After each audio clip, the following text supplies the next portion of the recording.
श्री रावतपुरा सरकार विश्वविद्यालय रायपुर छत्तीसगढ़ के योग विज्ञान विभाग में आप सभी का स्वागत है।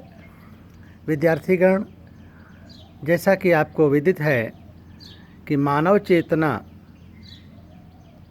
प्रश्न पत्र के अंतर्गत इन दिनों हम वीडियो अंकन आपके अध्ययन के लिए प्रेषित कर रहे हैं।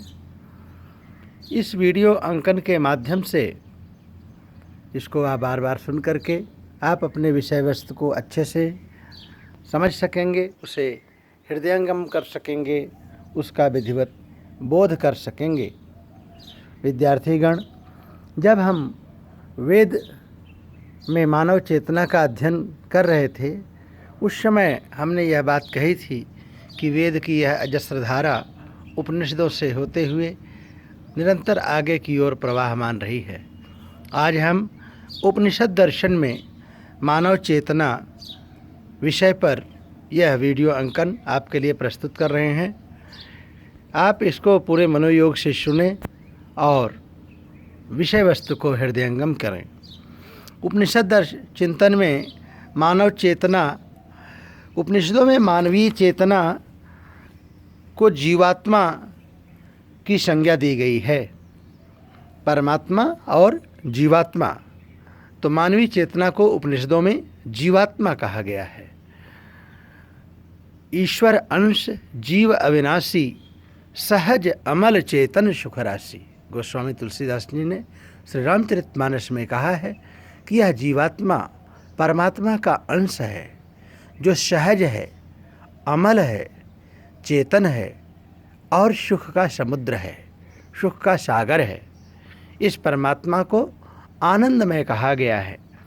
शांत पदार्थों में जीवात्मा में अंतर्निहित यथार्थ संज्ञा का अंश सर्वोच्च स्तर का है।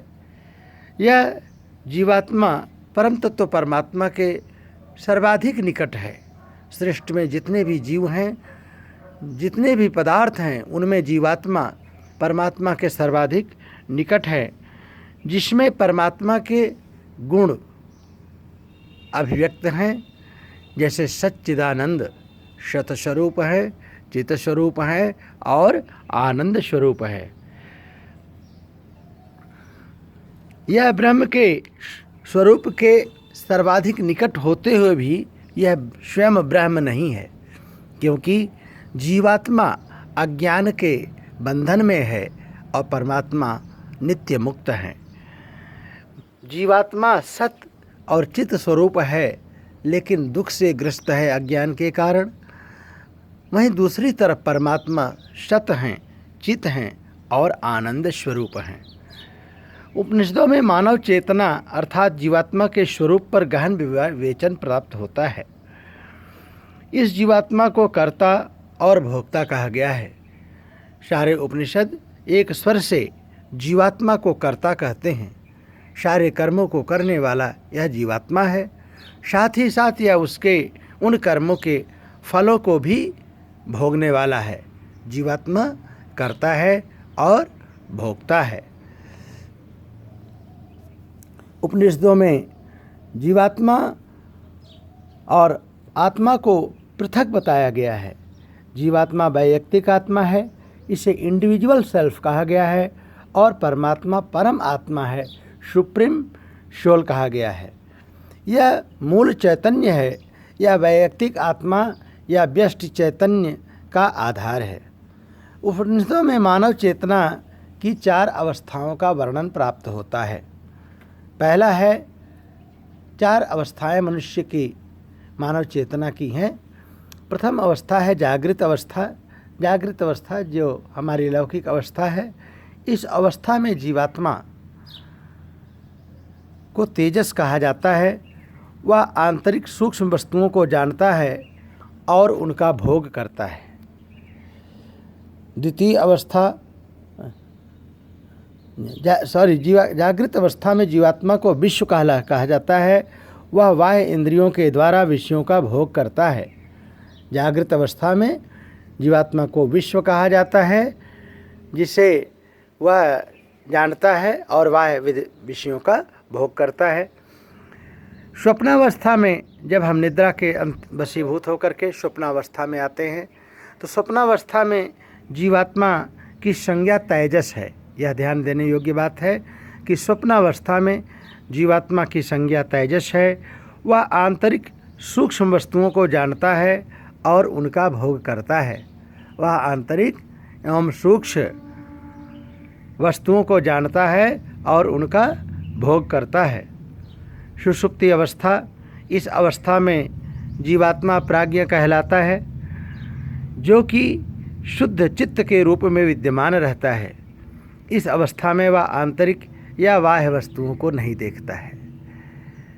इस तरह से सुषुप्ति अवस्था में जीवात्मा का नाम अप्राज्ञ है, जो कि शुद्ध चित्त के रूप में विद्यमान रहता है। इस अवस्था में वह आंतरिक व बाह्य विषयों का किसी का भी ज्ञान नहीं प्राप्त करता है। चौथी जो अलौकिक अवस्था जीवात्मा की उपनिषदों में प्राप्त होती है, जो हर जीव का लक्ष्य है, वह है तुरीय अवस्था। तुरीय अवस्था में जीवात्मा को आत्मा कहा जाता है। यह शुद्ध चैतन्य स्वरूप है।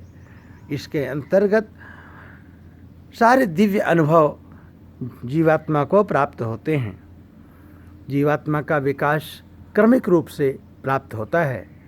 तैत्तिरीय उपनिषद उपनिषदों में प्रमुख उपनिषद के रूप में माना जाता है। तैत्तिरीय उपनिषद में जीवात्मा के क्रमिक विकास को पंचकोश के सिद्धांत के माध्यम से समझाया गया है।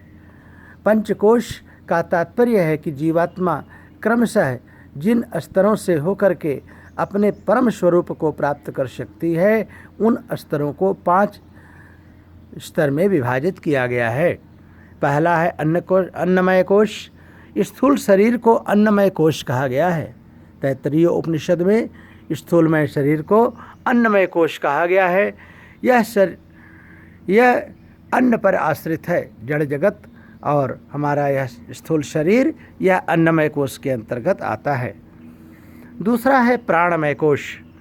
अन्नमय कोश के अंदर प्राणमय कोश है।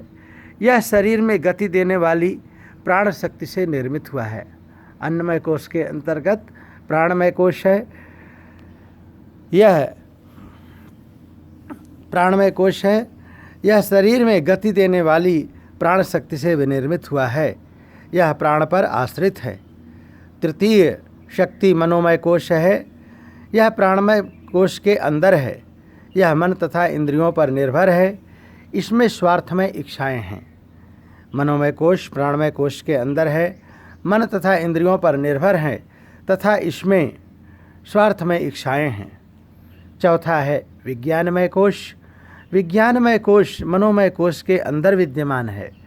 यह बुद्धि पर आश्रित है। विज्ञानमय कोश के माध्यम से ही हम सारा ज्ञान विज्ञान प्राप्त करते हैं। यह बुद्धि के पर आश्रित है। इसमें ज्ञाता और ज्ञेय का भेद करने वाला ज्ञान भी निहित है। जिस ज्ञान के माध्यम से हम जानते हैं कि यह ज्ञाता है और यह ज्ञेय है, यह ज्ञान प्राप्त करने वाला है और यह उसको प्राप्त होने वाला ज्ञान है, उस पर वह जो है विज्ञानमय कोश है। और 5वां जो कोश है उसे आनंदमय कोश कहा गया है। आनंदमय कोश का तात्पर्य है कि इस कोश में चेतना अपने परम प्राप्तव्य को प्राप्त हो जाती है, परम लक्ष्य को प्राप्त हो जाती है और आनंदमय हो जाती है। चेतना का यही लक्ष्य है कि वह सारे क्लेशों से मुक्त होकर के परम आनंद में विलीन हो जाए, जिससे उसको संसार के किसी कष्ट से किसी प्रकार का कष्ट न हो, किसी प्रकार का क्लेश न हो, दैविक भौतिक ताप का परिताप न हो और चेतना परम शांत अवस्था में परमानंद का सतत अनुभव करती रहे। इस प्रकार से मानव चेतना के ये 5 स्तर, जिन्हें क्रम से अन्नमय कोश, प्राणमय कोश, मनोमय कोश, विज्ञानमय कोश और आखिरी में आनंदमय कोश के रूप में निरूपित किया गया है, तैत्तिरीय उपनिषद का महत्वपूर्ण सिद्धांत है। परीक्षा की दृष्टि से यह बहुत ही उपयोगी है। वस्तुनिष्ठ परीक्षा में और वर्णनात्मक परीक्षा में इसे कई बार पूछा जाता है। साथ ही साथ यह अध्ययन की दृष्टि से भी बहुत उपयोगी है, क्योंकि यह उपनिषदों का केंद्रीय सिद्धांत है, जिसके माध्यम से उपनिषद अपनी विषय वस्तु को अभिव्यक्त करते हैं। आशा है आपको यह विषय सामग्री पूरी तरह से आत्मसात हो गई होगी। अगर किसी प्रकार का संदेह है या कोई प्रश्न है, आपके मन में कोई जिज्ञासा है, तो आप निसंकोच किसी भी समय संपर्क कर सकते हैं। आपका कल्याण हो। धन्यवाद।